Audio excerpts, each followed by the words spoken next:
굿모닝 여러분 안녕하세요.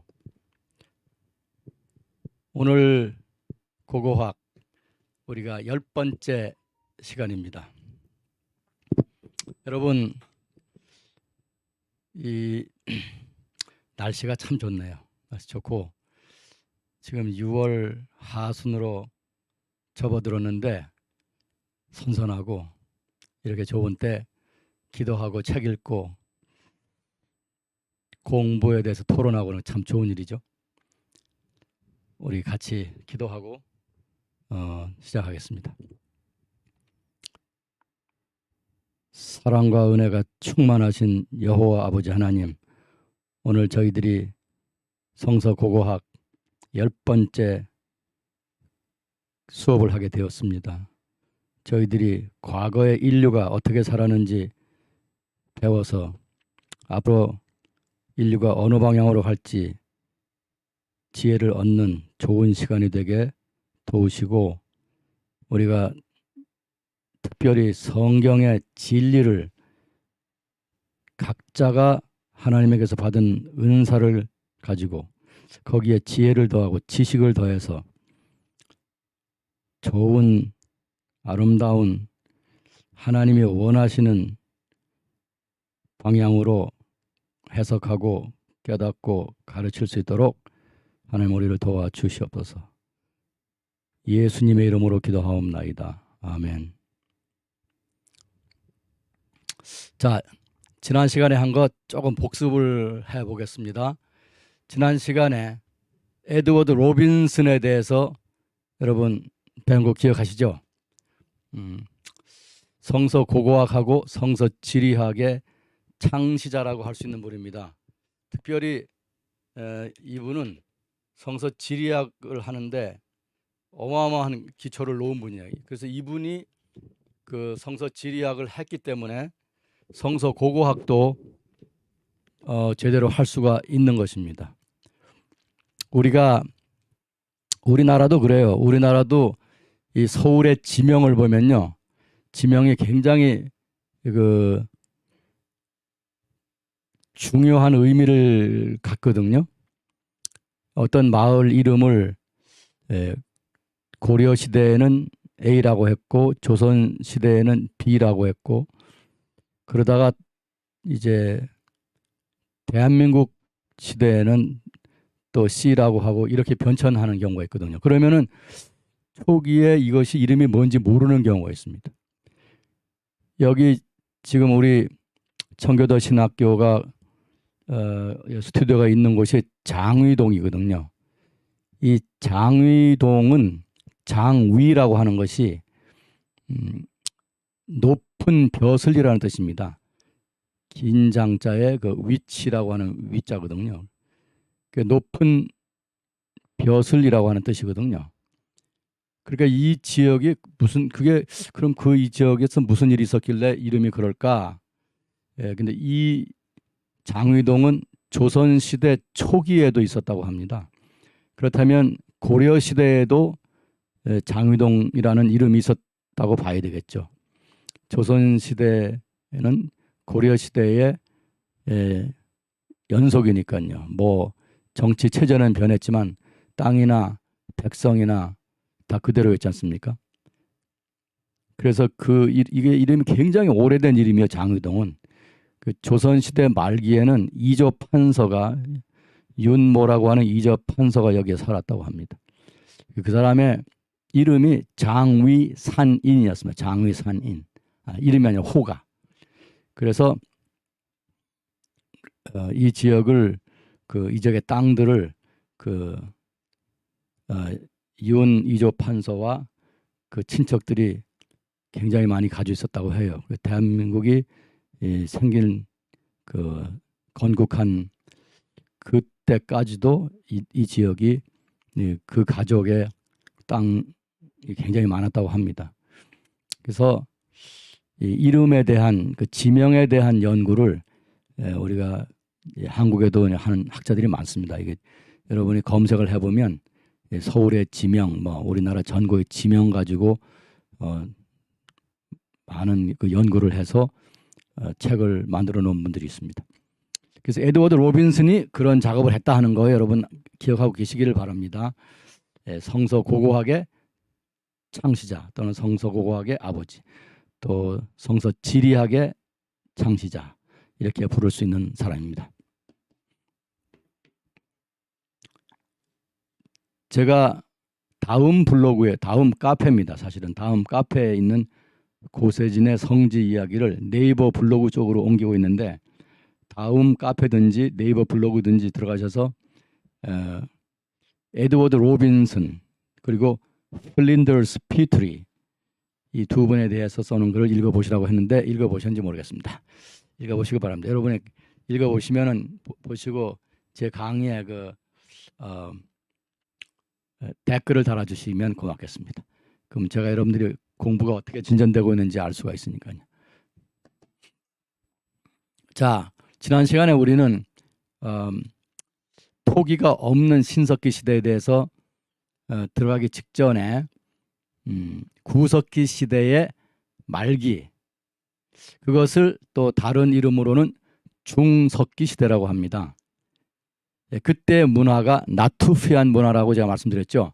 나투프 문화, 영어로는 나투피안 문화라고 하는데, 그 지도를 지금 보시고 계십니다. 지금 저기 주황색으로 되어 있는 부분이 그 구석기 시대의 말기, 중석기 시대라고 하는 것입니다. 그걸 영어로는 에피페일리올리틱이라고 했죠. 에피페일리올리틱 피리어드.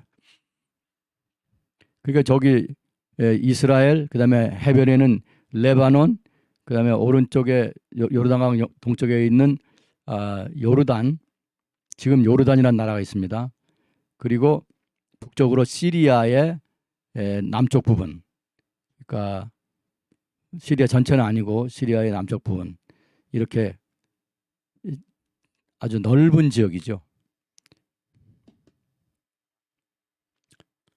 그것을 다시 한번 이제 지도로 표시했는데, 저게 레반트라고 하는 용어, 레반트라는 용어에 대해 제가 설명을 했지 않습니까? 지나간 그 강의들을 한번 다시 들어보시기 바랍니다. 우리 강의한 것이 다 이 청교도 신학원에 있는 강의는 전부 동영상으로 저장이 돼 있어 가지고 여러분이 언제든지 또 보실 수 있고 복습을 할 수 있으니까 참 좋습니다. 그 저기 빨간색으로 표시된 부분을, 그게 에피페일리올리틱, 즉 중석기 시대의 그 유적이 분포되어 있는 부분입니다. 그 레반트는 저 지중해의 북쪽으로부터 시작해서 레바논과 남쪽은 이스라엘, 요르단, 시나이 반도의 북쪽 부분, 그 다음에 시리아의 남쪽 부분, 이 부분을 레반트라고 합니다.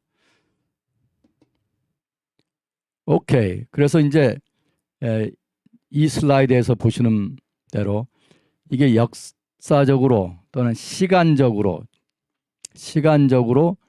이제 이게 흘러가는데, 이때는 뭐 선사 시대니까, 즉 역사를 기록하기 이전 시대니까 이거를 역사적으로 말하는 것도 좀 잘 맞지 않는 것 같네요. 하여튼 시간이 흘러가지 않습니까? 그래서 구석기 시대, 그러면 그 다음에 이제 신석기 시대잖아요. 그러니까 가운데 있는 것을 중석기 시대라고 하는 것이 논리상 맞는 거죠. 그 중석기 시대가 BC 1500년에서부터 시작해서 8500년 이라고 이제 근동 고고학에서는 비정을 해놓고 있습니다. 이것은 주로 탄소 14 동위 원소의 자료를 많이 활용을 한 것입니다.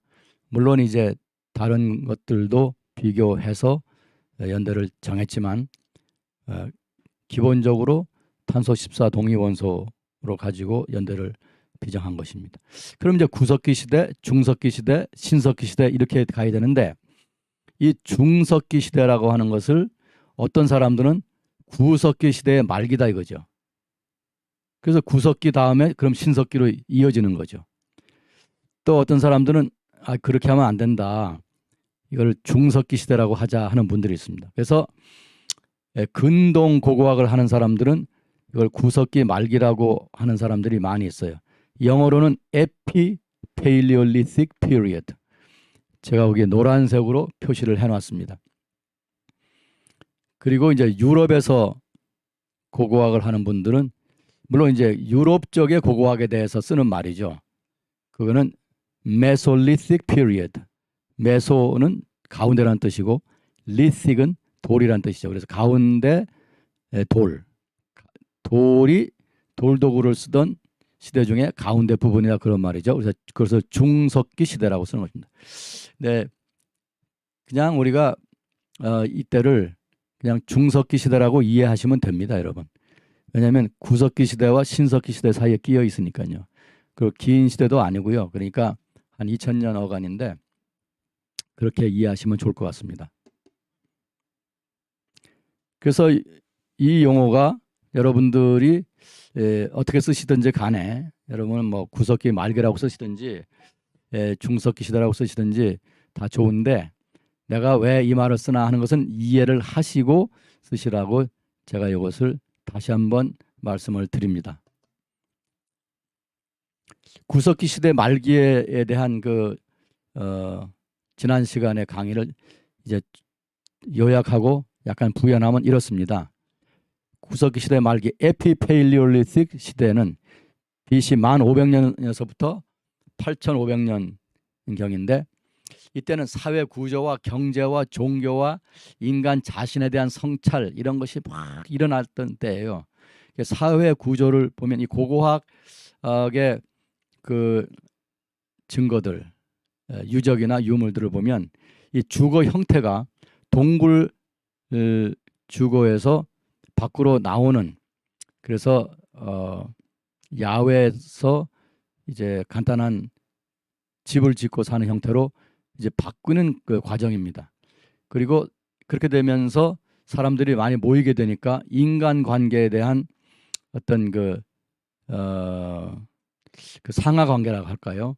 그리고 이렇게 합해 살고 사는 그 인간들의 공동체가 큰 공동체가 형성이 되는 거죠. 그 전에는 이제 동굴에 살으니까 가족 단위가 많았는데 이제는 가족들이 아니라 가족들과 가족들이 모여서 씨족을 이루는 그런 상태로 들어가는 전이 시대였습니다. 경제는 수렵하고 채집, 즉 사냥하고 짐승을 사냥하고 곡식을 이제 들여 나가서 이제 뜯어오거나 채집하는 그런 시대에서 짐승을 가축화해서 기르고 씨앗을 이제 집 근처에 심어가지고 길러서 이걸 더 발전시키면서 농사를 짓는 이런 시대로 이제 넘어가는 이 과도기입니다. 이게 그래서 두 가지 양상의 같이 있는데 이것이 다음 시대인 PPNA 토기가 없는 신석기 시대 A로 들어가면 이제 이 가축과 농경이 이제 가속도를 발휘하게 됩니다. 그다음에 이제 경제는 이제 기술 발달 여기에 이제 사람들이 여러 가지 기술을 발달시킵니다. 물론 농경 뭐 이런 것도 다 기술에 들어갈 수 있지만은 예를 들어서 돌을 연마하는 기술이라든가 나무를 이제 도구를 만드는 기술이라든가 뭐 여러 가지 기술이 이제 발달하게 됩니다. 물론 집 짓는 것도 기술이고요. 여러 가지 기술이죠. 그리고 이때 무덤에 사람을 장례한 것을 보면 이 사람들이 이게 사후 세계 우리가 죽은 다음에는 뭐가 있는가 하는 사후 세계에 대한 개념이 있었다고 하는 걸 알 수가 있습니다. 그 죽은 사람의 머리를 이제 조개로 장식을 한 것도 우리가 제가 사진을 보여드렸죠. 죽은 사람 그때는 뭐 사진이 없으니까 죽은 사람을 기념하는 어떤 행사가 있었던 것 같습니다.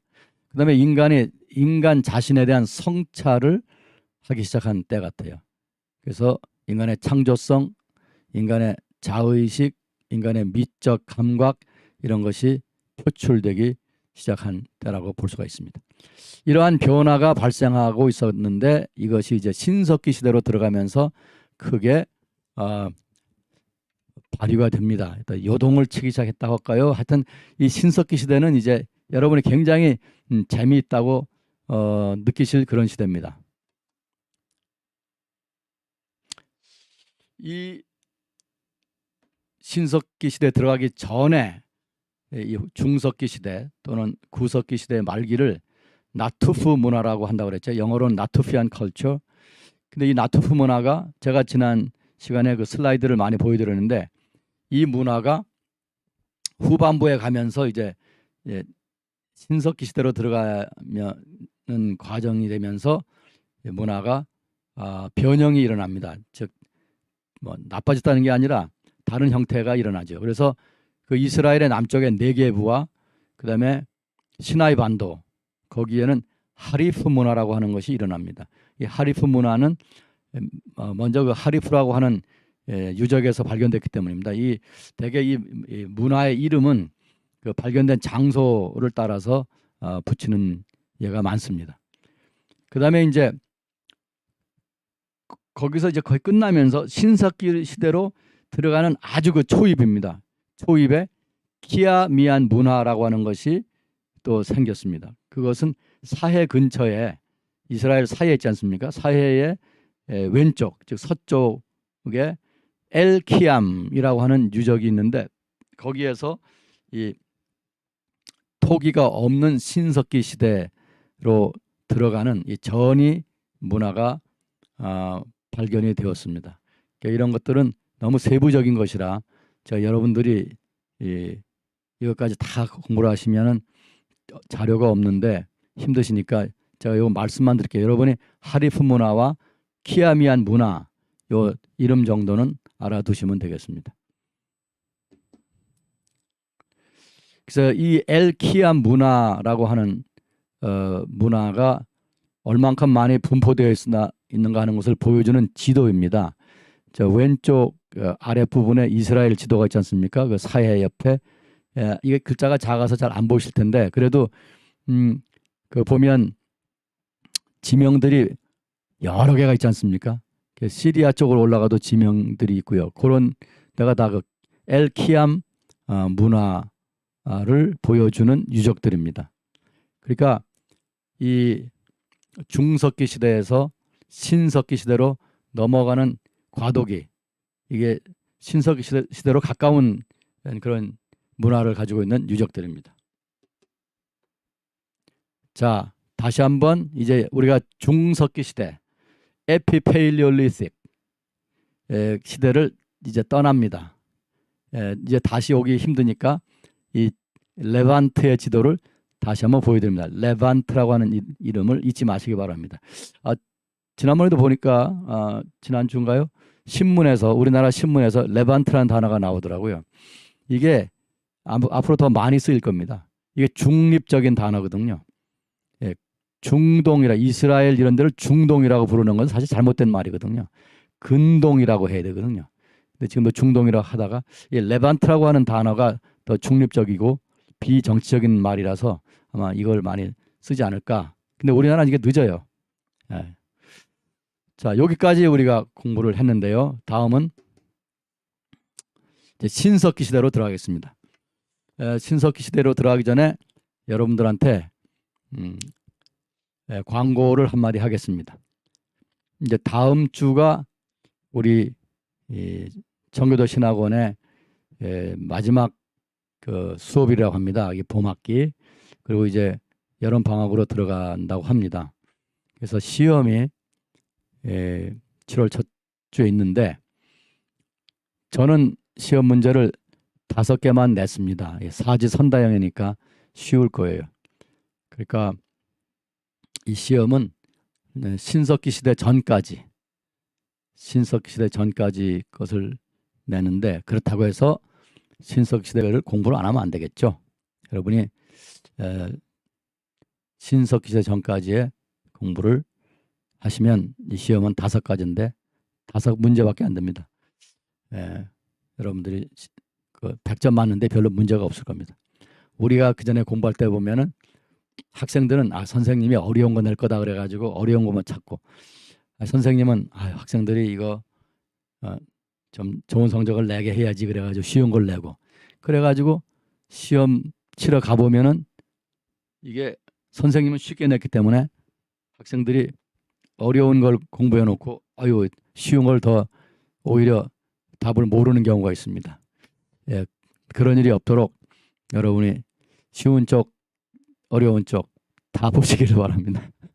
예, 뭐 지금까지 한 것이 뭐 어려운 건 하나도 없습니다, 여러분. 용어들은 영어가 좀 있는데, 그리고 그거를 한국말로 해놓은 것도 좀 생소한 게 있을 수가 있습니다. 그러면 여러분 한 번씩 더 들여다보시면 되겠죠. 제가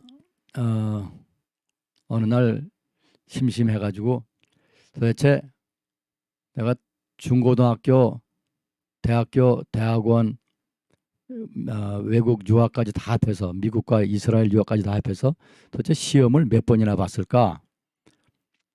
그래서 계산을 해봤더니 대략 1000번 정도 봤더라고요. 1000번. 야, 시험 엄청나게 많이 봤어요. 그 시험이라고 하는 거는 많이 봤어도 또 볼 때마다 부담이 되죠.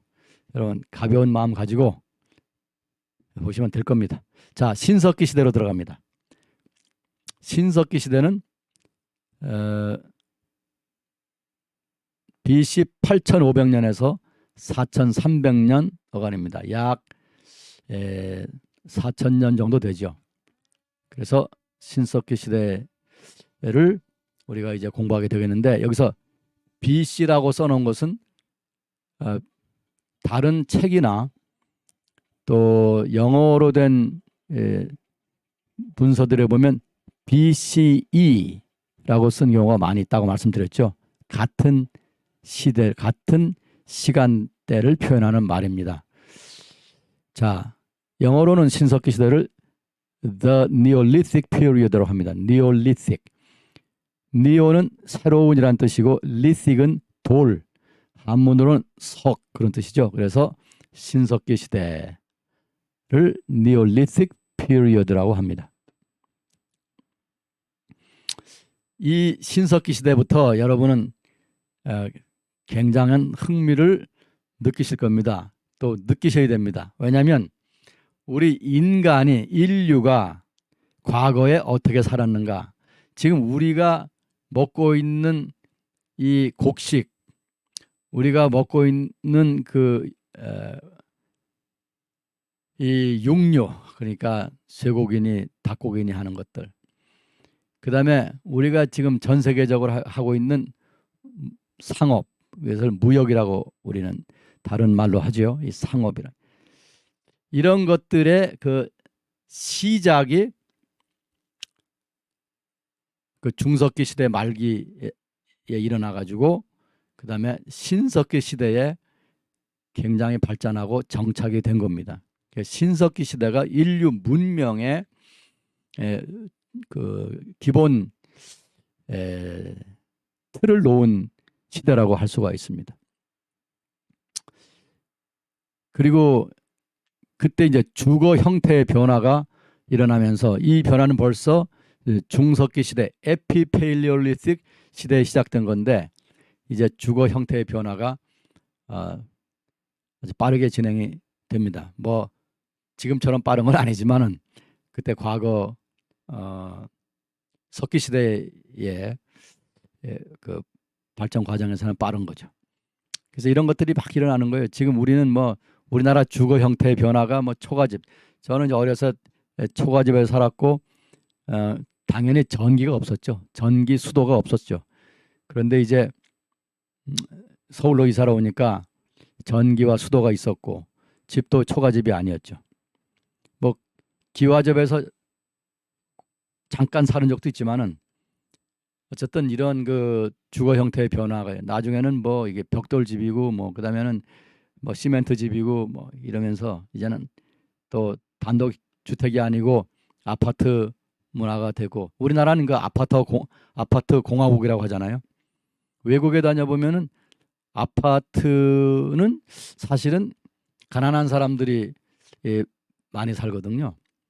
근데 이 아파트를 가지고, 모르겠습니다. 이걸 뭐 어떤 용어로 써야 되는지. 뭐 어떤 사람들은 장난한다 그러는데 그게 맞는 말인지 모르겠지만, 아파트 가지고 이걸 팔았다 샀다, 뭐 값이 올라갔다 떨어졌다, 온갖 일이 벌어지는데, 서민들이 주거 안정을 하지 못하는 아주 어려운 상황을 이제 맞는 경우가 많이 있죠. 좌우간 이 신석기 시대에는 인간 사회가 먹고 사는 기본 문제를 근본적으로 해결하는 혁명적인 시대였다라고 말할 수 있습니다.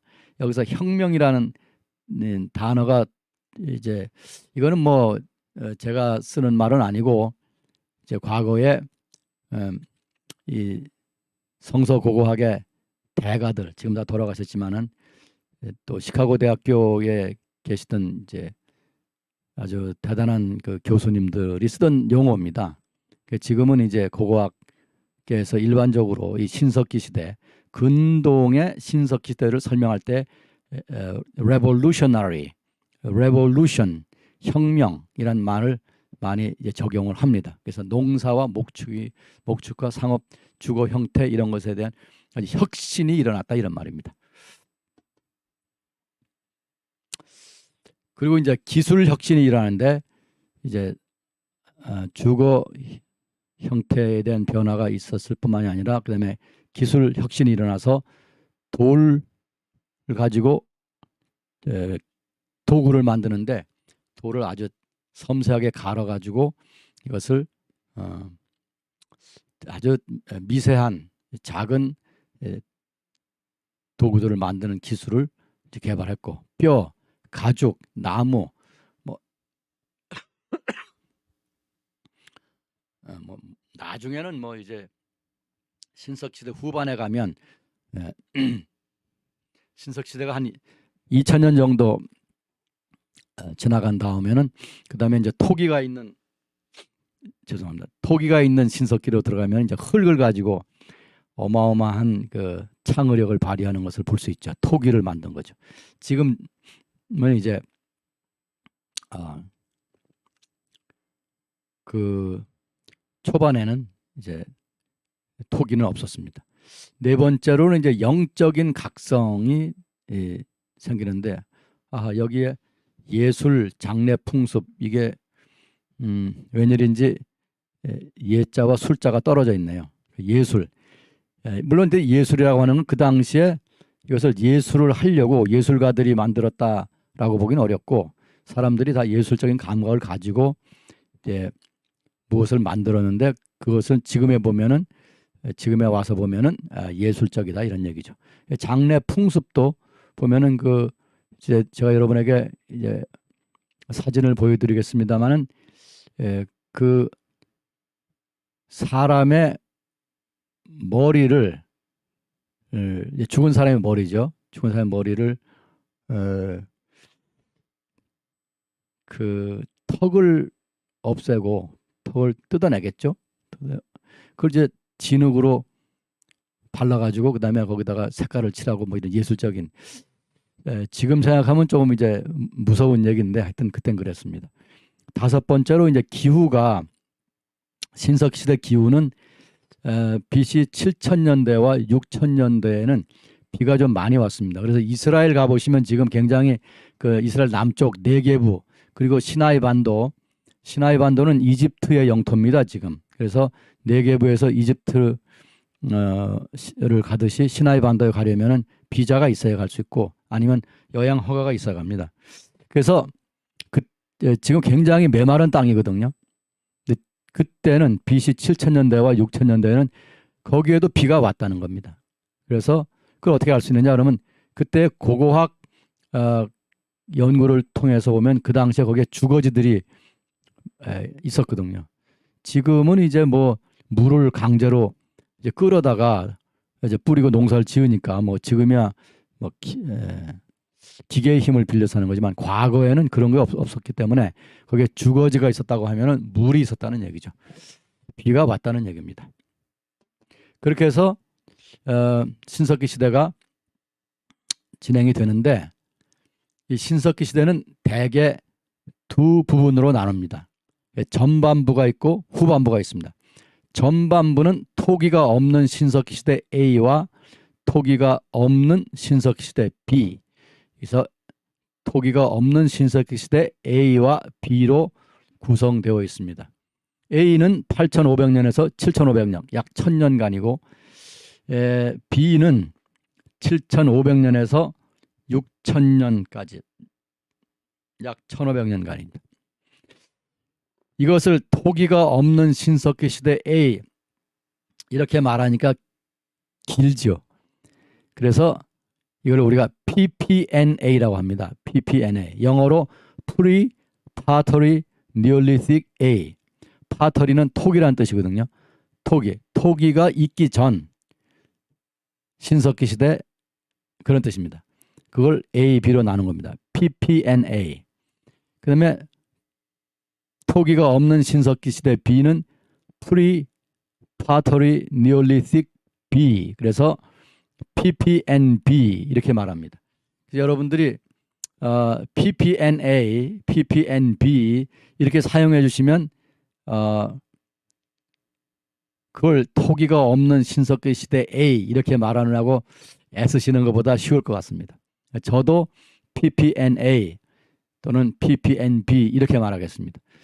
PPNA는 8,500년에서 7,500년이다 라는 것을 여러분 기억을 하셔야 되겠죠. 네, 8,500년에서 7,500년. PPNB는 토기가 없는 시대 B인데 토기가 없는 신석기 시대 B인데 7,500년에서 6,000년이다. 이렇게 기억을 해 주셔야만 되겠습니다. 그래서 PPNA, PPNB 이렇게 용어를 우리가 정리하고 쓰시자고. 이거 굉장히 많이 쓰이는 용어입니다. 전 세계적으로 고고학자들이 쓰는 겁니다. 왜냐하면 다른 지역도 이제 그 BC 몇 년도에 해당하느냐 요거는 다르지만은 역시 토기가 있는 시대가 있고 토기가 없는 시대가 있거든요. 그래서 그걸 PPNA, PPNB라고 쓰는 것이 이제 있습니다. 후반부를 신석기 시대 후반부를 그때는 토기가 이제 있는 시대입니다. 신석기 시대이지만 토기가 있는 때다. 그래서 토기가 있는 신석기 시대 A. 또 토기가 있는 신석기 시대 B 그렇습니다. 그러면 토기가 있는 신석기 시대 A는 6,000년에서 5,000년 BC죠. BC. 그러면 이게 1,000년간입니다.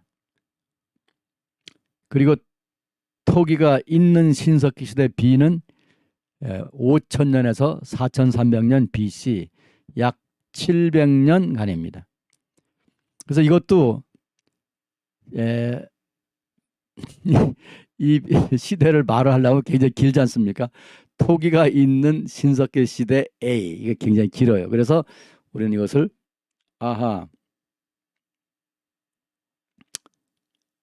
파터리 니올리틱 A. 파터리는 토기죠. 토기가 있는 신석기 시대 A다. 그래서 PNA라고 합니다. 그 다음에 토기가 있는 신석기 시대 B는 PNB. 그래서 PNA와 PNB. 근데 PNA는 6,000년에서 5,000년이다. 이 용어를 말을 하면서 자동적으로 이 연대를 기억을 하셔야 되겠죠. 그 다음에 토기가 있는 신석기 시대 B는 PNB라고 하죠. 그러면 이거 자동적으로 이 시대는 BC 5,000년에서 4,300년 경이다라고 하는 거죠. 이 연대는 물론 절대 연대가 아니고 이게 비교 연대이기 때문에 이거를 영어로는 CA 하고 점을 찍습니다. 몇 년 경이라는 뜻입니다. 그때쯤이다 이런 말입니다. 그래서 PNA 6,000년에서 5,000년, PNB 5,000년에서 4,300년. 이렇게 기억을 하시면 되겠습니다. 그래서 여러분 토기가 없는 시대는 P자가 하나 더 들어가죠. PPNA, PPNB. 토기가 있는 데는 P자를 하나는 빼버리고 PNA, PNB 이렇게 하시면 됩니다. 자, 이 신석기 시대가 발달됐던, 즉 신석기 시대 유적이 있는 곳은 이 근동 지도에서 이 초록색으로 표시된 것입니다. 이 남쪽으로 보면 그 시나이 반도와 아라비아 반도 사이에 홍해가 있지 않습니까? 그 홍해 양 유역을 통해서 이제 네겝으로 올라가서, 여러분 네겝가 어딨냐 그러시면 안 됩니다. 그럼 네겝을 모르시면 이 고고학 강의 제1강, 제2강, 제3강 거기를 보시기 바랍니다. 그러면은 그 지도에 대한 공부를 우리가 했거든요. 보시기 바랍니다. 그래서 이제 네겝을 통해서 이제 사해, 그다음에 갈릴리 쭉 올라가지 않습니까? 그리고 이제 레바논, 시리아, 그다음 메소포타미아, 이제 오른쪽으로 큰 초록색이 넓은 부분은 거기 메소포타미아죠. 유프라테스 강하고 티그리스 강이 있는 지역입니다. 여기를 우리는 과거에는 시카고 대학교의 전설적인 고고학자죠. 헨리 브레스테드라고 하는 학자가 이것을 비옥한 초생달 지역이다 이렇게 이름을 붙였습니다. 이 생긴 것이 이렇게 초생달처럼 생겼다 이거죠. 그래서 비옥한 땅인데 초생달 모양이다. 그래서 fertile crescent, 비옥한 초생달 모양의 지역이다라고 했습니다. 여기에서 이제 신석기 시대에 사람들이 혁명적인 일들을 하고 있었던 거죠. 지금 눈을 감으면 이 초생달 지역에서 사람들이 음식을 채집하다가 그러니까 바다에 가서 바다에서는 이제 물고기나 조개 이런 걸 채집하고, 그 다음에 산에서는 열매라든가 이제 그 어떤 그 나무잎이라든가 뭐 이런 걸 채집했고, 들에서는 곡식과 그다음에 이제 풀을 채집하고, 그다음에 또 이제 산과 들에서 짐승을 사냥하고 이러면서 이제 인구가 늘어나고 하니까 음식이 모자라겠죠. 또는 기후가 갑자기 변하면은 이제 준비해놨던 걸 다 먹어버려서 준비해놨던 걸 다 먹어버렸기 때문에 그다음에 이거를 그다음에 어떻게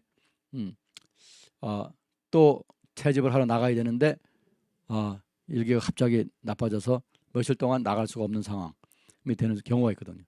그럼 자기들이 모여서 그런 상의를 했겠죠.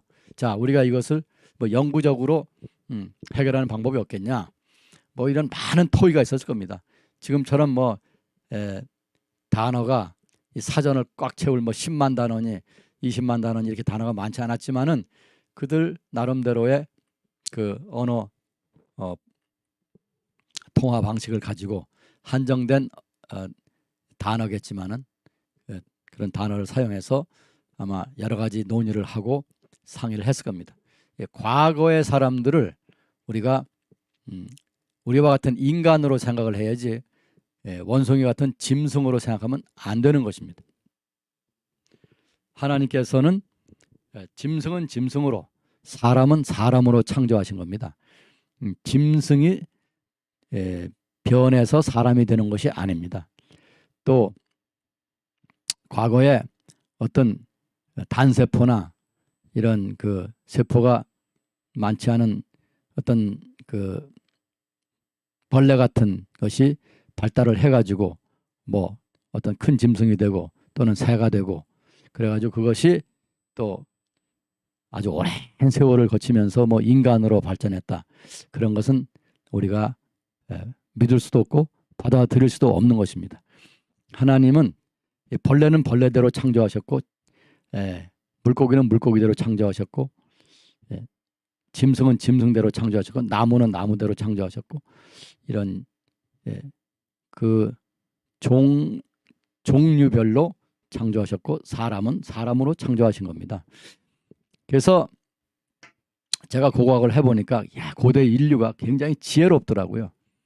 자, 인간은 옛날이나 지금이나 지혜롭다 하는 것을 우리가 기억해야 될 것입니다. 물론 여러분 과거에 그 어떤 그 기술이 하나씩 개발되고 그 개발된 기술들이 또 하나씩 발전하는 것이기 때문에 지금처럼 우리가 막 문명의 이기를 많이 가지고 막 그냥 어딜 가더라도 휙휙 날아다니고 비행기 타고 날아다니는 거잖아요. 막 부산도 과거 조선시대는 걸어다니면 몇 달 걸릴 것 같다. 지금은 부산도 하루에 몇 시간 만에 가지 않습니까? 서울에서 부산까지. 그러니까 그런 우리 그 생활 양태는 다르다고 하지만 그러나 기본적으로 정신적인 그 사유 또는 지혜 또는 그 지식을 습득하는 능력 이런 것은 옛날 사람이나 지금 사람은 같아요.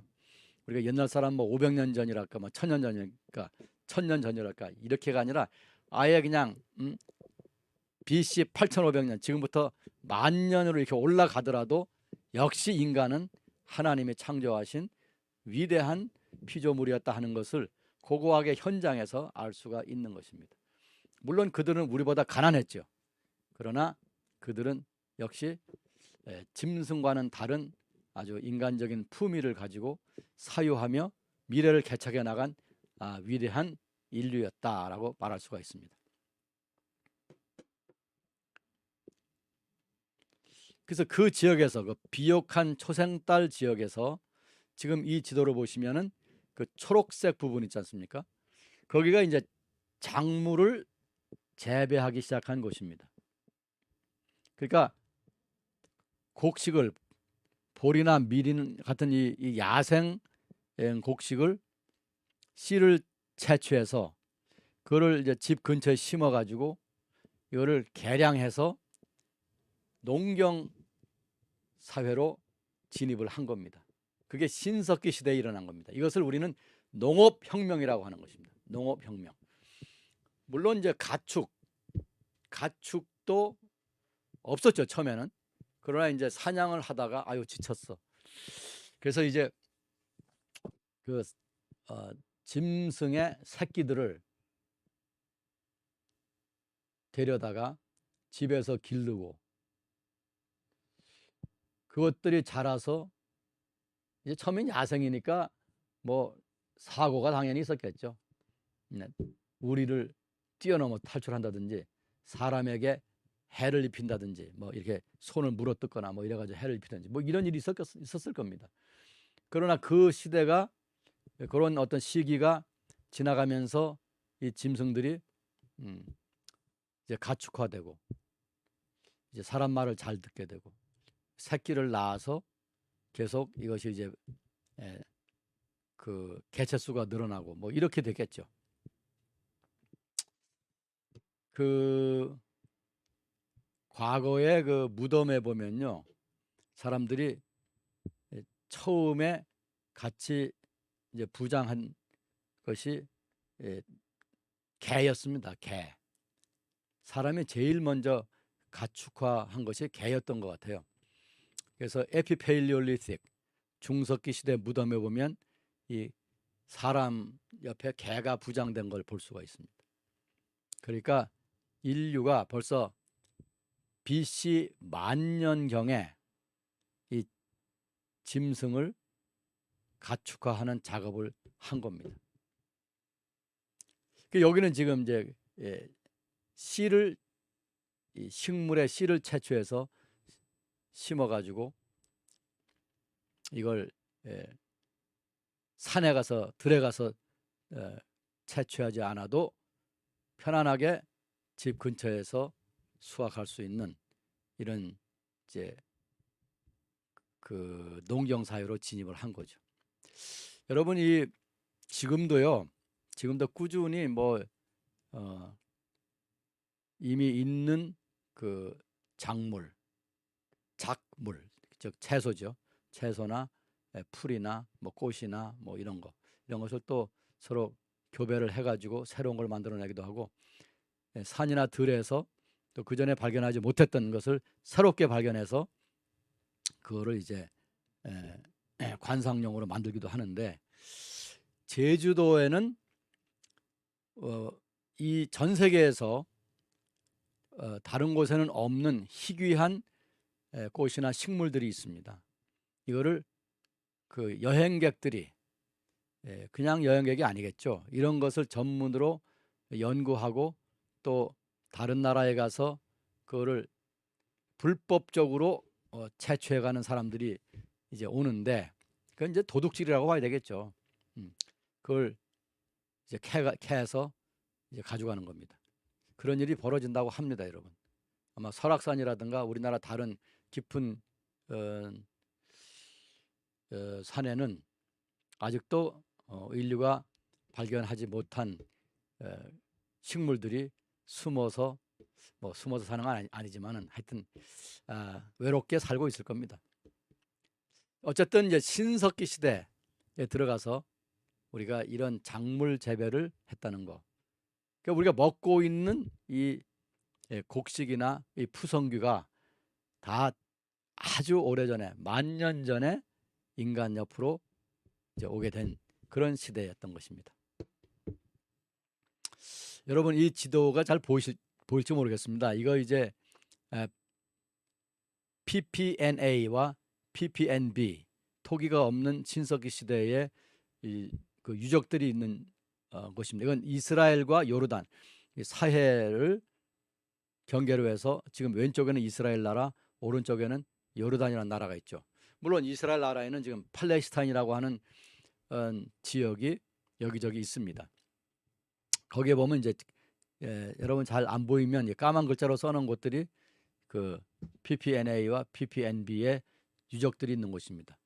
한 가지 상기하실 것은 이 사해가 있는 곳에서 왼쪽으로, 즉 남쪽으로 이 네게브 지역이거든요. 이 넓은 부분이 이스라엘의 거의 전 국토의 반 정도 차지하고 있는 이 네게브 지역에도 이때의 유적들이 있습니다. 그러니까 그때 비가 지금보다 비가 많이 내렸기 때문에 유적들이 즉 주거지들이 있었던 것입니다.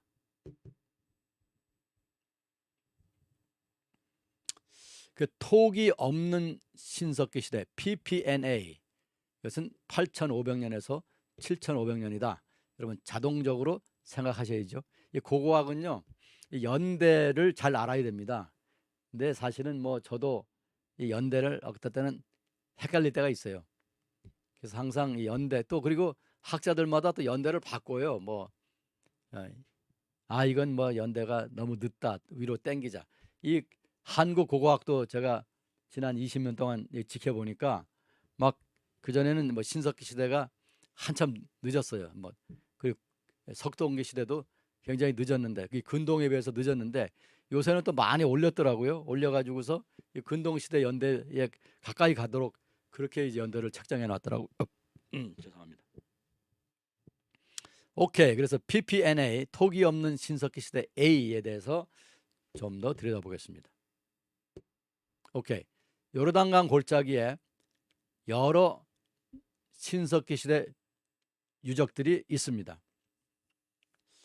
그 제가 처음 지도에 보여드리면 이렇게 초생달 지역, 비옥한 초생달 지역 안에 이 그 요르단 계곡이 포함되어 있거든요. 여기에 신석기 시대의 유적들이 많습니다. 그 중에 여리고, 여러분이 성경 때문에 잘 알고 계신 여리고라고 하는 유적이 제일 유명합니다. 그래서 그 유적을 중심으로 제가 말씀을 드리겠습니다. 이 여리고를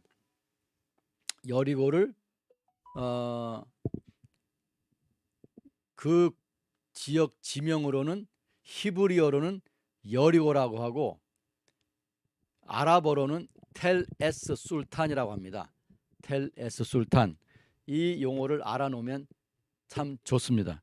거기 현지에 가면 이 팔레스타인 사람들은 이거를 다 텔 에스 술탄이라고 하거든요. 그러니까 여러분들이 이거를 여리고 그리고 텔 에스 술탄 이렇게 두 용어로 기억을 하시면 좋겠어요. 이 여리고는 이때의 PPNA 시대에 이것이 약 6.5에이커, 우리가 쓰는 평수로는 약 8,000평 정도 되는 넓은 지역을 그 신석시대 사람들이 살았던 것이죠. 물론 이제 그보다 더 클 수가 있습니다. 발굴로 해서 이제 판명이 난 곳이 약 8,000평 정도 되는 거죠. 그리고 주거지가 그 정도, 사람이 살았던 그 범위가 그 정도다 이런 말이죠. 그래서 이제 거기를 처음에 발굴한 캐슬린 캔연이라고 하는 학자가 있습니다. 그 영국 사람인데 여성 학자인데 대단한 학자였습니다. 이제 그분이 여기는 한 2,000명 정도 살았겠다라고 이제 계산을 했는데, 저의 이제 고고학 선생님이신데 아미하이 마자르라고 하는 선생님이 계세요. 히브리 대학교, 이스라엘 히브리 대학 교수고, 뭐 지금은 이제 연세가 많으세요. 제가 공부할 때는 40대였는데 지금 이제 이분도 이제 80 돼서 뭐 당연히 은퇴하셨죠. 유명한 교수님입니다. 아미하이 마자르. 지금도 이제 고고학 교재를, 아미하이 마자르가 쓴 교재를 전 세계적으로 쓰고 있습니다. 성서 고고학 교재를. 제가 이제 하는 이 고고학 강의도 뭐 그분한테 배웠으니까 당연히 이제 마자르 교수님, 마자르 M-A-Z-A-R 마자르 교수님 영향을 많이 받았죠. 그분은 이제 이거 2,000명은 안 될 거다, 한 1,000명 정도 될 거다라고 계산을 했습니다. 그거는 이제 주거했던 그 집 있잖아요. 그 집 안에 몇 명이 살았겠느냐, 그리고 거기에 이제 몇 개의 가옥이 있었냐, 이렇게 해서 이제 계산을 해내는 거죠. 그리고 이제 뭐 당연히 거기서는 뭐 음식물 찌꺼기라든가 여러 가지 유물들을 거기 감안을 해야 되겠죠.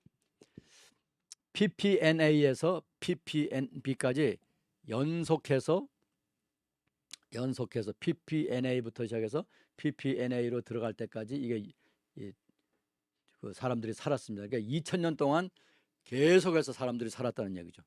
유적이 이렇게 중간에 끊겼다가 또 다른 사람들이 와서 살고 또 끊기고 또 다른 사람이 와서 살고, 이렇게 해서 유적이 이어져 나가는데, 여기는 PPNA에서 PPNB까지 쭉 BC 8,500년에서부터 한 2,000년 동안 계속 사람이 살았다라고 하는 거죠. 그렇게 당연히 그 유물들도 아주 놀라운 것들이 많이 나옵니다.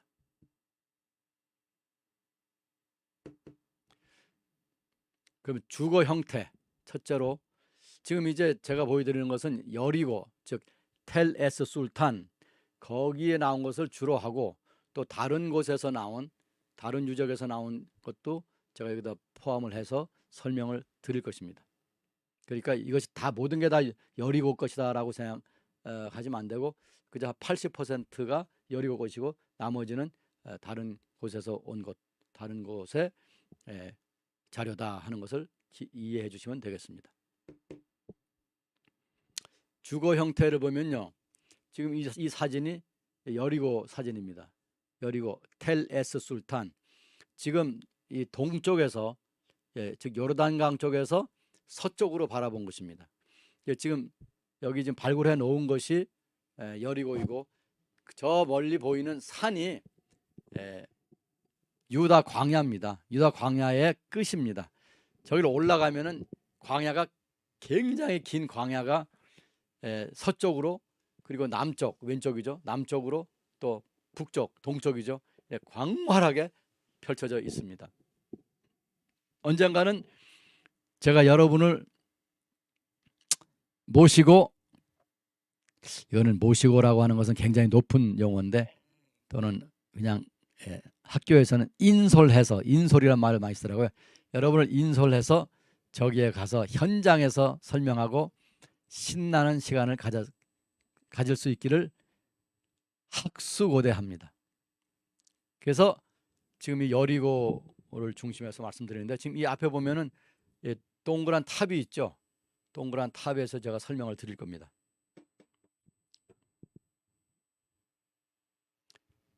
이 주거 형태, 즉 건축 양식을 보면 이 흙벽돌로 동그란 모양의 집을 지었습니다. 그러니까 인류가 제일 먼저 그 이제 동굴에서 나와가지고 평지에다가 집을 지을 때 지은 집의 형태가 원형입니다. 동그랗습니다. 나중에는 이제 사각으로 만드는데, 그래서 많은 사람들이 왜 이 동그랗게 만들었겠느냐, 제가 생각하기로는요, 이 원래 주거 형태가 동굴이었습니다. 그리고 어떤 사람들은 과거의 구석기 시대에서 어떤 사람들은 자연 동굴 속에 살기도 했고, 또는 자기들이 암구를 뚫고 살았어요. 그런 형태가 뭐 신석기 시대가 됐다고 해서 끝난 건 아니지만, 그래서 나중에도 이제 계속되긴 합니다.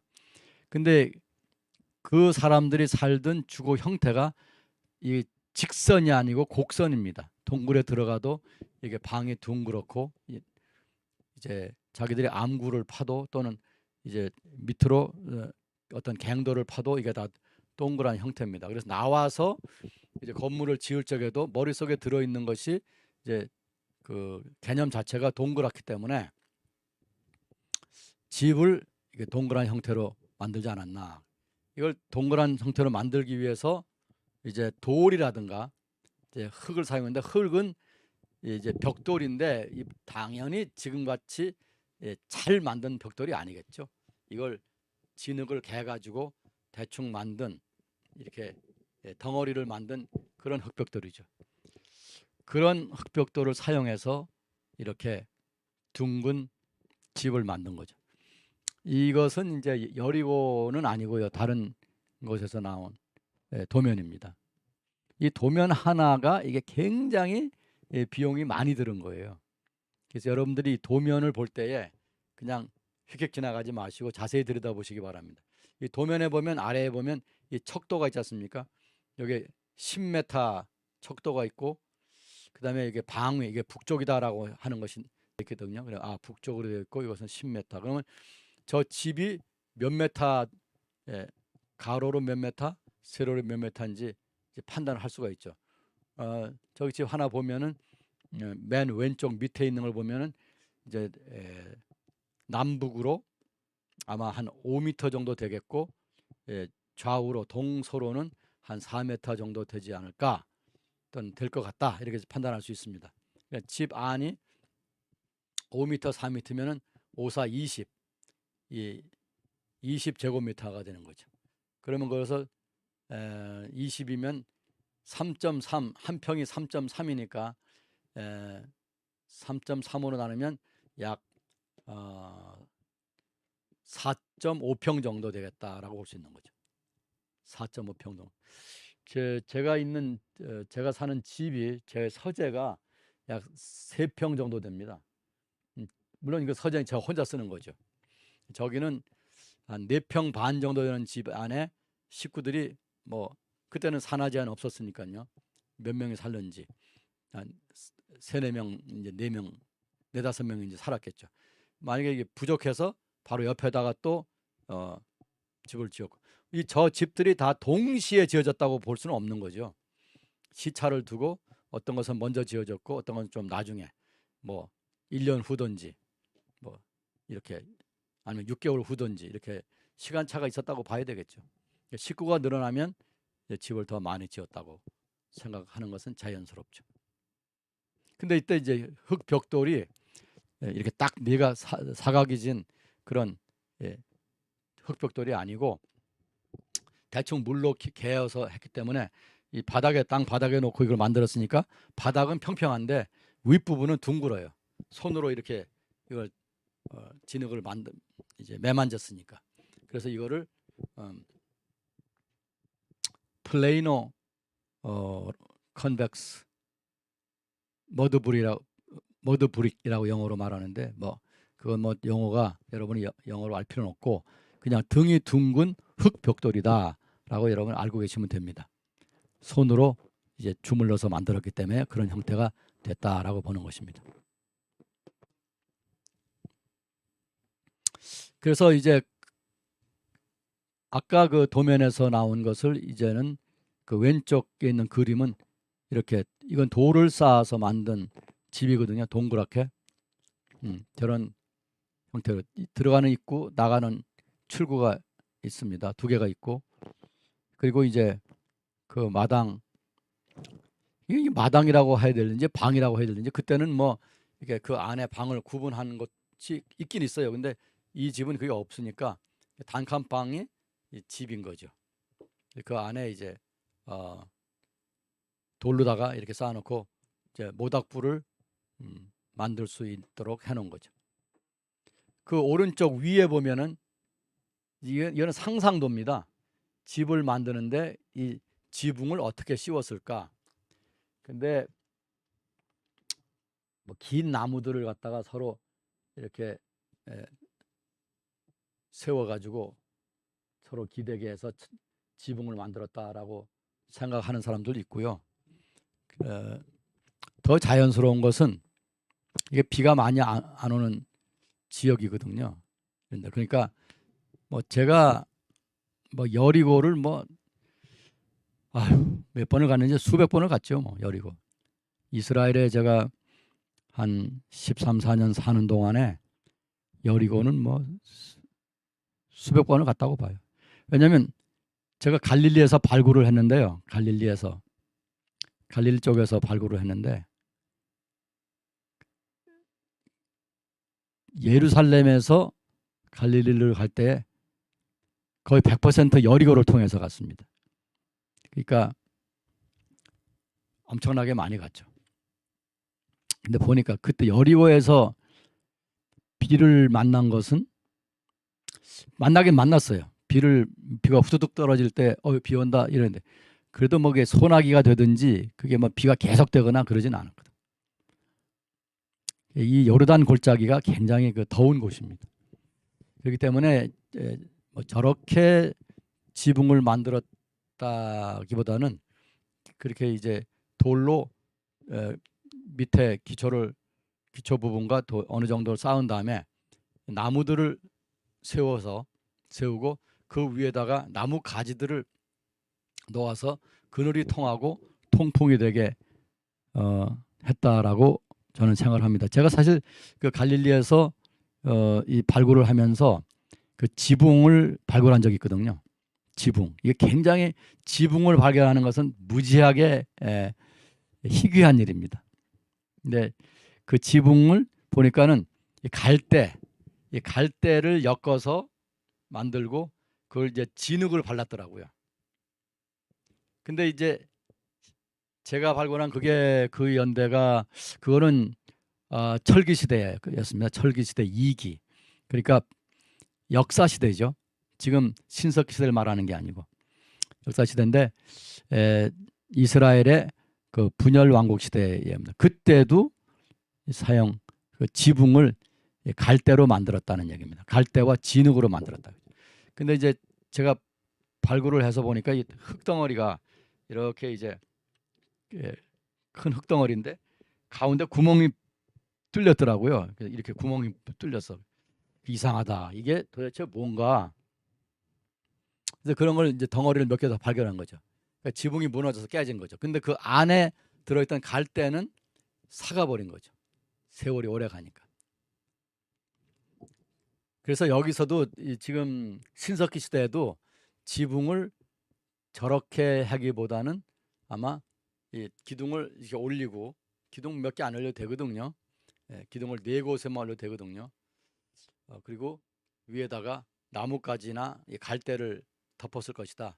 또는 그게 이제 그 기둥이 든든하지 않으면 진흙을 올리면은 무너지거든요. 그러니까 처음에는 아마 이런 신석기 시대에는 그냥 나뭇가지나 풀을 올려서 태양 광선을 피하고 이제 통풍이 되게 했을 것이다라고 저는 보고 있습니다. 그다음에 이제 여리고에서 나온 건데요. 여리고에서 아까 그 사진에서 본 그 망대가 있거든요. 이건 돌로 만들었습니다. 돌로 만들었고 직경이 8.5m 이렇게 아주 크거든요. 그리고 지금 그 윗부분이 어느 정도 됐었는지 우리가 알 수는 없는데 지금 남아있는 높이, 잔류 높이가 7.7m가 됩니다. 그러니까 우리가 가서 서면은 이제 몇 배 되는 거 높이죠. 지금 사진을 위에서 내려다보고 찍었으니까 낮아 보이지만은 밑에 가서 서면은 이게 높은 망대가 됩니다. 영어로 타워. 그걸 제가 설명을 드리겠습니다. 이렇게 돌로 만든 탑이거든요. 탑 또는 망대라고 할 수 있는데 지금 오른쪽에 보면 들어가는 입구가 있거든요. 연한 부분 있지 않습니까? 이 망대는 그 안에 수평으로 들어가서 이렇게 비스듬하게 올라가 가지고 망대 위로 사람이 나오게 되어 있어요.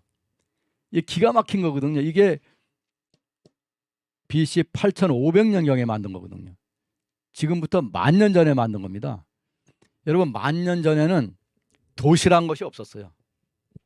도시라든가 이게 거대한 그 인간 공동체가 지구상에 없던 곳입니다.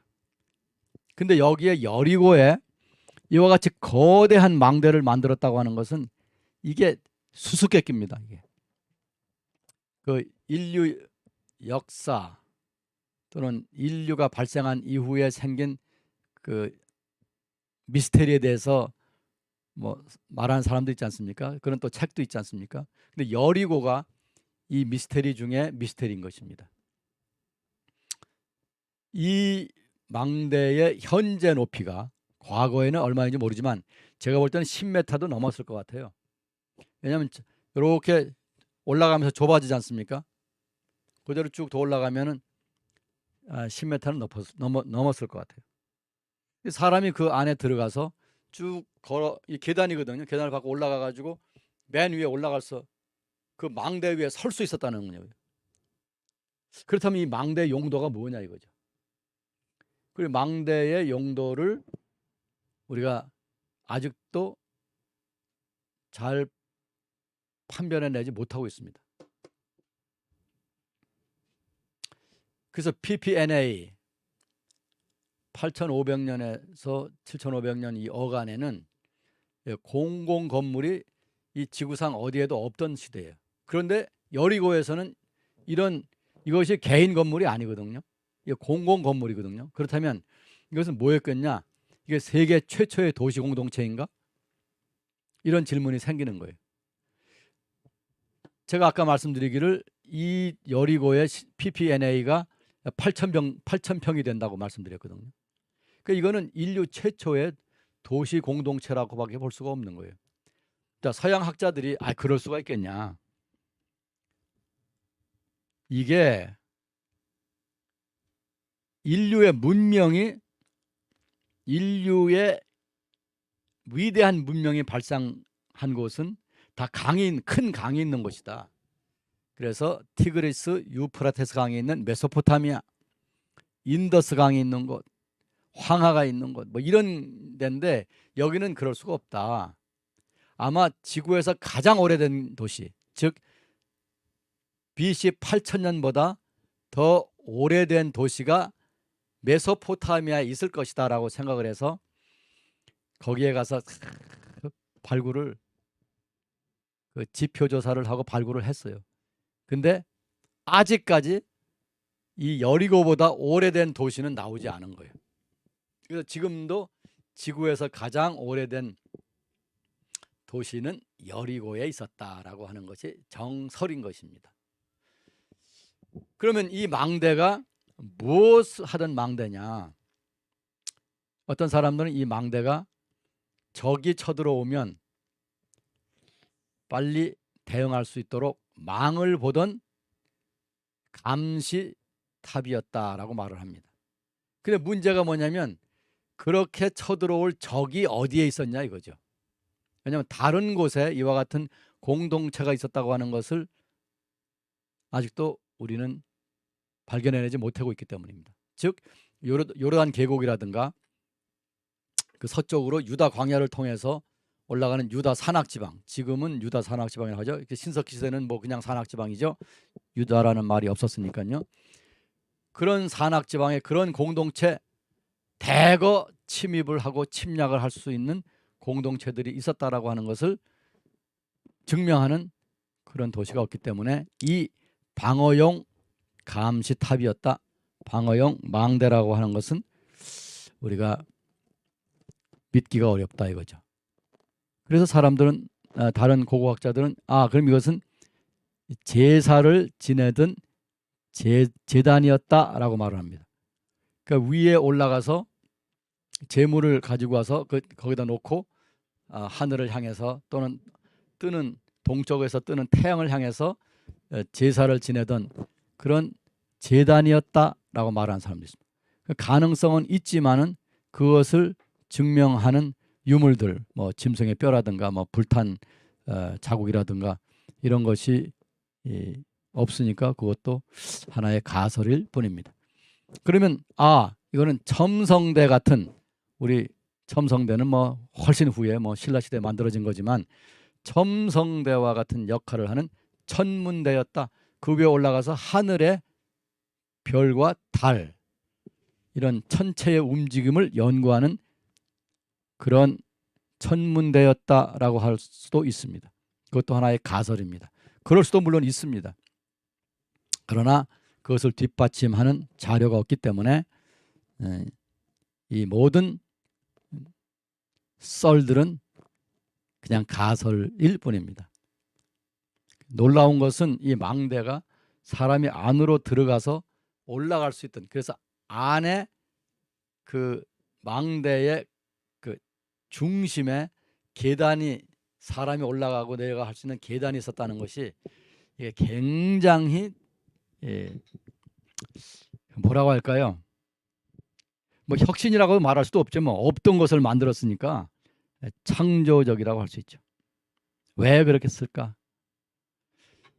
그러나 한 가지 분명한 것은 그 사람들이 얼마나 그 지혜가 있고 그런 것을 만들 수 있는 지식이 있었고 능력이 있었고, 또 그건 혼자 만든 것이 아니기 때문에 그 사람들이 그 공동 생활을 하면서 그것을 만들기 위해서 어떤 중앙 집권적인 그 정치 체제가 있었다라고 볼 수 있는 거죠.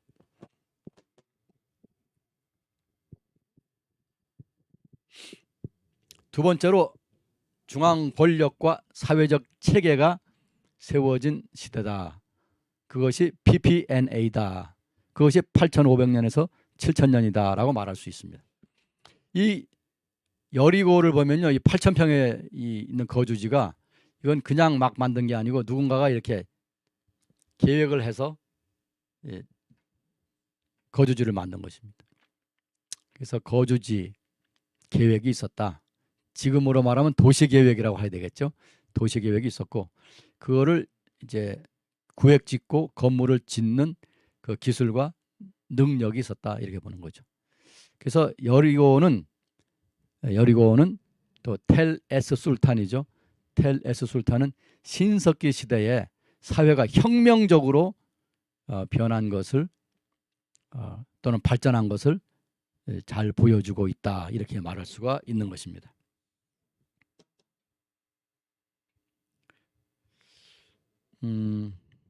지금 여러분들이 여기 우리 동영상에 들어와 가지고 죄송합니다. 여러분들이 지금 제가 여러분들이 뭔가 이 댓글을 다시고 계신데 제가 읽을 수가 없어 가지고 동영상을 지금 찾아보려고 하는데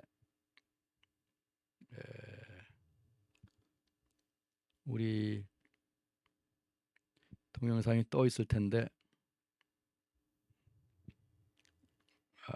보이나요? 하여간 지금 여러분들이 지금 뭐라고 길게 달려 있는 것도 있는데 문제가 이 강의 끝나고 나면 이 댓글들을 제가 찾아서 볼 수가 없더라고요. 사라지더라고요. 다시 한번 여러분들이 이걸 보시고 댓글을 달아주시면 제가 거기에 대한 답을 달겠습니다. 그 다음에 이제 농업혁명, 세 번째로 농업혁명이라고 하는 큰 주제가 있는데요. 이미 제가 그 지도를 보여드리면서 이제 재배하고 경작한 그 범위와 그 혁명적인 일이 일어난 것에 말씀을 드렸죠. 그때 그 경작한 것이 뭐였겠느냐? 보리, 밀, 렌즈 콩, 그다음에 또 다른 콩 종류가 여러 개가 있습니다. 여기서 이제 보리는 지금 우리가 먹고 있는 보리의 조상이죠. 이제 밀은 아인콘이라고 하는데 영어로 아인콘. 이건 아인이라고 하는 건 하나라는 거죠. 이게 독일어에서 온 것 같아요. 이게 이제 이삭의 콩알이 하나가 달리는 겁니다. 지금은 이제 그 이삭의 콩알이 이제 콩깍지 안에 콩알이 여러 개 들어 있잖아요. 그리고 이제 그 대궁에 이 깍지가 여러 개 붙어 있지 않습니까? 이게 이제 개발된 것인지 아니면 이게 종류가 다른 것인지 이제 그거는 식물학자들은 아시겠죠. 근데 이게 이 밀은 이제 이삭의 알이 하나씩 달리는 그런 밀이었습니다. 그런 것을 채취해서 길러 가지고 이제 보리도 곡식이 더 많이 알갱이가 더 많이 달리고 밀도 더 많이 달리게 개량을 했겠죠. 렌즈 콩은 렌틸이라고 하는 건데 렌틸 이걸 콩이라고 하기도 하고 뭐 렌즈 콩이라고 하기도 하고 뭐 숙주라고도 하기도 하고 그러는데 알이 작습니다. 이건. 그다음에 레구메라고 하는 것은 이것도 콩의 일종입니다. 이런 것들을 이제 경작한 것을 우리가 그 유적에서 찾아낼 수가 있습니다. 이런 것이 소규모지만은 물을 여리고는 이제 거기에 샘물이 굉장한 양의 물이 쏟아지는 그 샘물이 있습니다. 그 물을 이제 끌어들여 가지고 밭에 물을 주는 관계수로 아주 원시적인 형태의 관계수로가 있었습니다. 그다음에 이제 네 번째로 돌을 연마해서 또는 갈아서 작은 돌 도구를 만드는 새로운 시대가 온 거죠. 기술이 늘은 거죠. 그래서 보면 우리가 자귀라고 하는 거, 자귀 이렇게 지금은 다 뭐 우리가 철로 만들어서 쓰지만은 그때는 돌로다가 자귀, 괭이, 물론 이건 나무에다가 돌을 이제 붙인 거죠. 어떻게 붙이느냐? 이제 가죽끈으로다가 돌과 나무 자루를 이제 묶는 거죠. 그래서 자귀, 뭐 괭이 이런 걸 만든 거죠. 괭이는 농사 지을 때 쓰는 거잖아요. 이게 밭고랑을 슬슬 긁을 때 쓰는 거잖아요. 근데 돌도끼도 이 도끼가 돌을 갖다가 쳐내가지고 도끼를 만들어가지고 그걸 이제 나무 자루에다가 이제 엮어맨 거죠. 근데 이것이 영어로는 폴리시드라고 하면 잘 닦았다는 거죠. 잘 갈았다는 거죠. 잘 갈아서 그냥 거칠지 않고 아주 매끄러운 돌도끼라는 거죠. 그러면 날 지금은 낫을 쇠로 만들잖아요. 근데 이제 이 강한 돌을 갖다가 깨가지고 그걸 이제 그 면도날처럼 만든 거죠. 면도날처럼 얇아진 건 아니지만은 하여튼 작은 이제 칼날을 만들죠. 그래가지고 그거를 나무에다가 끼워서 낫을 만들어 쓴 거죠. 이게 BC 8000년의 얘기입니다, 여러분. 송곳 돌을 이제 송곳처럼 갈아가지고 이건 가죽 옷을 만들 적에 송곳이 필요하거든요. 조각칼, 조각하는 칼. 옛날에도 그때도 보면은 이제 조각품이 있어요. 그다음에 극계, 우리 말로는 극계라고 하는데 이 가죽 같은 걸 갖다가 쫙 펴놓고 이걸 무드질을 할 때 쓰는 이제 극계라고 하는 거죠. 이런 것들을 이미 BC 8000년에 이 사람들이 만들 수 있는 생각을 했고 기술을 했고 이건 다 필요에 의해서 필요는 발명의 어머니라고 했잖아요. 그래서 필요에 의해서 이것을 이런 것들을 만드는 겁니다. 어제 우리나라가 우주 속으로 나로호 우주선을 쏘아 올렸는데요. 아주 뭐 12년인가 이렇게 고생하고 뭐 조 단위의 예산을 투입해 가지고 이걸 만들었습니다. 성공했습니다. 대단한 일입니다. 축하할 일입니다. 근데 제가 지금 그런 시대에 이렇게 돌을 갈아서 뭘 만들었다고 칭찬하는 강의를 하고 있으니 제가 얼마나 구식인지 여러분이 상상할 수 없는 구식 사람이라고 하는 걸 아셔도 되겠습니다. 그래서 이제 그 화면에 보여드리는데요. 지금 이 상단 위에 왼쪽에 보면은 이 화살촉인데요. 얼마나 화살촉이 정교한지 대단한 겁니다, 여러분. 그리고 이제 나머지는 뭐 급계라든가 역시 이제 화살촉이 많네요. 이게 다 차돌로 만든 겁니다. 이게 플린트라고 하는 돌이죠. 영어로는 플린트, F-L-I-N-T, 플린트라고 하는 돌로 만든 거예요. 합니다. 그걸 탁 깨면요, 면도날처럼 아주 날카로워집니다.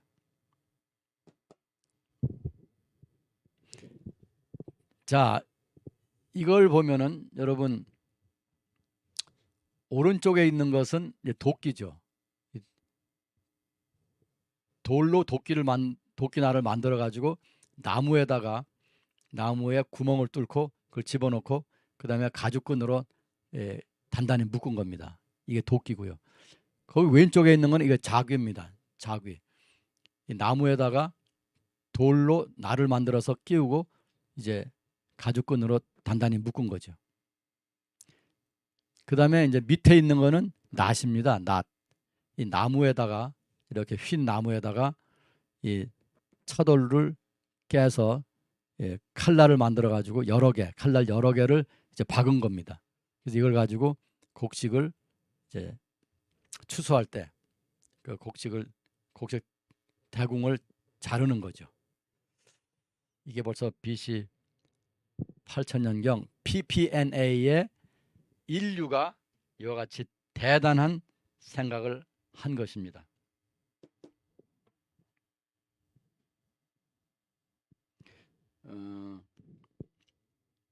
제가 여러분이 뭘 지금 질문하고 계신지 제가 궁금해가지고 좀 보려고 합니다. 시간은 많지 않지만은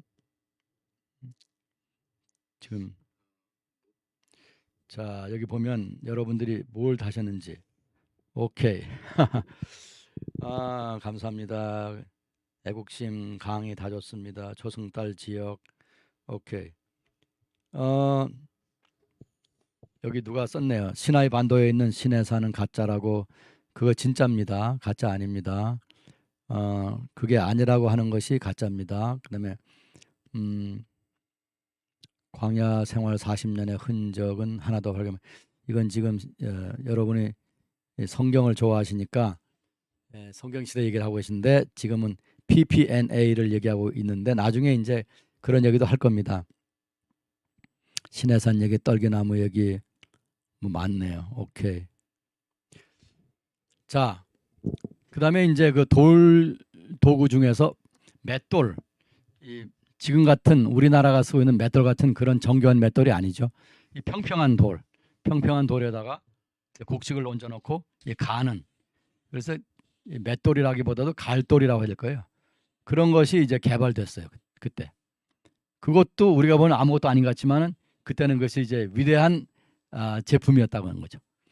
그래서 돌 도구들은 농경이나 수렵이나 가죽 제품을 만들 때나 이런 데 쓰던 것이라고 할 수가 있습니다. 장례 풍습에 대해서 말씀드리겠습니다. 시체는 이렇게 구부려서 매장을 했어요. 이제 사진을 보여드릴 겁니다. 그다음에 이제 시체들을 어디다 묻었느냐? 몸만 머리는 떼어내고 몸만 집에 지금으로 말하면 이제 바닥이죠. 바닥 밑에다가 장례를 지냈다. 또는 집 밖에 평지에다가 매장을 한 거예요.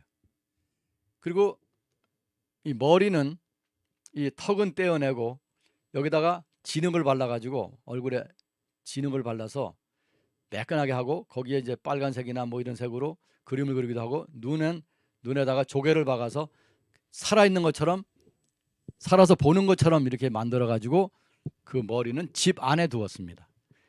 야, 놀랍죠? 이거 왜 이랬을까? 왜 이랬을까? 궁금하지 않습니까, 여러분? 오케이, 그 다음요.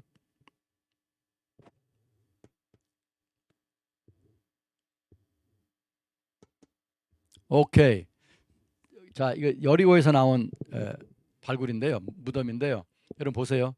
이게 굉장히 오래됐는데도 불구하고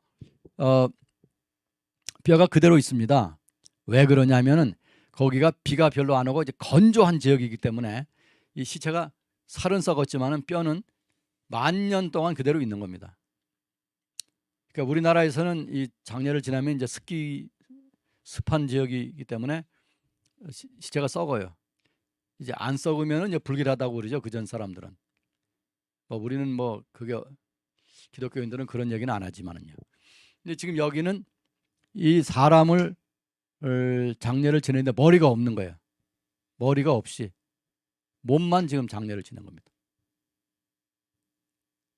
그러니까 이거를 쭉 펴서 매장을 한 게 아니라 몸을 구부려 가지고 매장을 한 거예요. 왜 그랬을까요? 글쎄, 제가 보기에는 몸을 쫙 펴서 묻으려면은 땅을 파는데 힘이 많이 드는 거예요. 그때는 뭐 땅 파는 도구가 별로 없으니까, 삽이라든가 뭐 곡괭이라든가 이런 게 없으니까. 그래서 이렇게 동그랗게 파고 넣으려고 하니까 자연적으로 몸이 이제 구부려지는 형태로 하지 않았을까 그렇게 생각을 합니다. 근데 물론 거기에 무슨 뭐 신학적인 무슨 뭐 영적인 이유가 있는지 그건 그 당시 사람들이 그런 생각을 했다 하더라도 우리가 알기는 어려운 거죠. 저는 고고학자로서 실용적인 이유가 있었지 않을까 저는 그렇게 생각을 합니다. 이것도 마찬가지입니다. 이것도 사람을 구부려서 아주 구부려 가지고 묻었어요. 이제 동그란 구멍을 파고 거기다가 사람을 내장을 한 것입니다. 그런데 머리를 따로 떼어서 지금 여기 보면은 눈은 다 조개 껍질을 씌웠습니다. 이 조개 껍질이 그 요르단 강에서 사는 조개 껍질인지 그걸 제가 체크를 해봐야겠는데 바다에서 온 것인지 지중해 바다에서 온 건지 제가 이제 기억이 좀 잘 안 나는데요. 사실 여러분 이 강의를 준비하는데 여러분들에서 PPT를 만드는데 시간이 엄청 많이 들어요. 시간이 많이 드는데 그래서 어떤 그 디테일한 것을 이제 검사를 했어야 되는데 이 조개를 이 눈에다가 씌운 것은 사람이 살아있는 것처럼 보이는 거거든요. 근데 턱은 다 떼어냈어요. 턱을 왜 떼어내는지 그걸 알 수가 없어요. 그래서 이는 위에 이는 있는데 밑에 이는 없습니다. 그래가지고 머리카락을 싹 밀어버렸는지 머리카락 없어요. 그리고 거기다 지금 진흙으로 이제 바른 겁니다. 이건 아주 진흙이 많이 들어간 두개골입니다. 세월이 많이 지났으니까 이게 금이 같죠. 이거는 발굴 당시에 그 영국 학자가 발굴할 당시에 이렇게 그 집 안에서 여러 개의 두개골들이 모여 있는 것을 모아 놓은 것을 발견을 한 겁니다. 그러니까 머리 따로 몸 따로 이렇게 장례를 한 겁니다.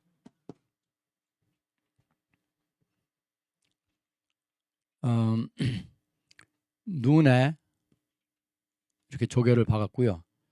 턱은 없어요. 코는 이제 코뼈가 사라지고 연한 뼈니까 아마 사라지고 나서 이게 훼손이 된 것 같습니다. 자연적으로 훼손이 된 것 같습니다. 이것도 마찬가지죠. 아예 턱이 없고 입 자체를 진흙으로 봉해버렸습니다. 그리고 눈만 있습니다. 코는 이제 이것도 훼손이 된 거죠. 자, 왜 이런 식으로 했을까요? 왜 이렇게 머리를 따로 떼어서 장례를 지냈을까요? 학자들은 이것을 옛날에 이 사진, 현재 사람들이 사진을 보듯이 조상을 보기 위한 것이다. 그래서 이렇게 잘 단장을 해서 집안에 두었다라고 하는데 그게 설득력이 좀 있습니다. 어떤 학자들은 이것은 이제 전장에 나가서 상대편 적을 이제 격파하고 그들의 머리를 갖다가 전리품으로 갖다 놓은 것이라는데 그건 좀 제가 볼 때는 설득력이 없어요. 왜냐하면 그 주거지 안에서 발견되는 시체들이 머리가 없는 것을 따로 매장을 하고 머리는 따로 모았기 때문에 이걸 적을 잡아다 그렇게 했다고 보기는 힘든 거죠.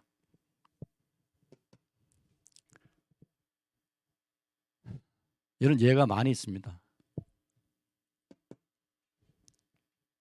그 다음에 무역을 많이 했는데요. 무역에서 가장 많이 원거리 무역을 한 것은 흑요석이라고 하는데 영어로 옵시디안이라고 합니다. 옵시디안. 이 옵시디안의 원산지가 터키입니다. 옛날에 아나톨리아라고 했는데 그 터키에서 나온 것입니다. 이것이 아주 근동 지역으로 또 심지어 이 아세아 여기 이쪽 우리나라가 있는 지역까지도 이게 왔거든요. 그러면 사해 지역에서는 역청, 우리가 아스팔트 만드는 게 역청이거든요. 역청이나 소금 이런 것이 다른 지역으로 팔려나갔고요. 네게부와 시나이 반도에서는 아주 귀한 돌이나 조개 껍데기 이런 것들이 팔려나갔어요. 옛날 사람들은 이 조개 껍데기를 좋아하더라고요. 소라 껍데기나 조개 껍데기를 좋아해서 그런 것을 가지고 장신구를 만들든지 무슨 이렇게 부 소리를 내는데 사용을 했습니다.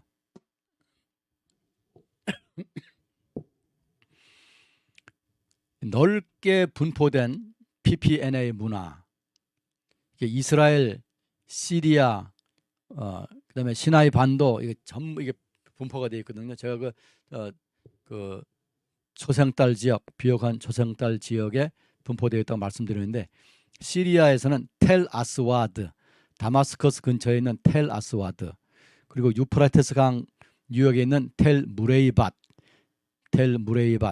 이런 것들이 이와 비슷한 여리고와 비슷한 신석기 PPNA 문화를 보여주고 있습니다. 그래서 PPNA에 대한 결론은 8500년에서 7000년 BC PPNA에 대한 결론은 기본 경제와 인간이 먹고 살아야 하는 기본 경제와 무역, 기술, 종교, 주거 형태, 중앙 집권, 그다음에 인간의 미적 감각, 인간의 창의성 이런 모든 분야에서 인류 문명의 기초를 이룬 혁명적인 시기였다. 이렇게 말할 수가 있는 것입니다. 그래서 PPNB로 들어가야 되는데 이것은 다음 시간에 하도록 하겠습니다. 제가 여기 슬라이드 많이 가져왔는데 오늘 못하고 다음 시간에 하도록 하겠습니다. 여러분 지나간 강의를 시청해 보시기 바라고요. 고고학은 인간이 할 수 있는 가장 위대한 지성적인 그 작업이 고고학과 음악입니다. 고고학과 음악. 이것은 짐승들이 할 수 없는 것입니다. 그리고 성경을 연구하는데 이 고고학은 굉장히 중요한 기반이 되는 것입니다. 이제 점점 우리가 성경 시대로 진입하게 되면 여러분은 아마 굉장히 좋아하실 거예요. 자, 오늘 공부 여기까지 하고요. 여러분 건강하시기를 바랍니다. 기도하겠습니다. 여호와 아버지 하나님, 은혜를 감사드립니다. 하나님께서 우리에게 건강을 주시고 오늘 공부할 수 있는 마음과 기회를 주셔서 감사합니다. 우리 청교도 신학원에 있는 모든 교수님들과 우리 직원들과 함께하는 일꾼들에게 은혜의 은혜를 주시고 청교도 신학원이 하나님 나라에 공헌하는 좋은 학교가 되도록 역사하여 주옵소서. 아버지 하나님, 오늘 같이 공부한 학우들에게 은혜를 주시고 배움을 통해서 기쁨 있게 하시며 성경을 더 진실되고 깊이 알 수 있도록 하나님이 도와주시옵소서. 오늘 모든 일에 하나님이 함께 하심을 믿사옵고 감사하며 예수님의 이름으로 기도하옵나이다. 아멘.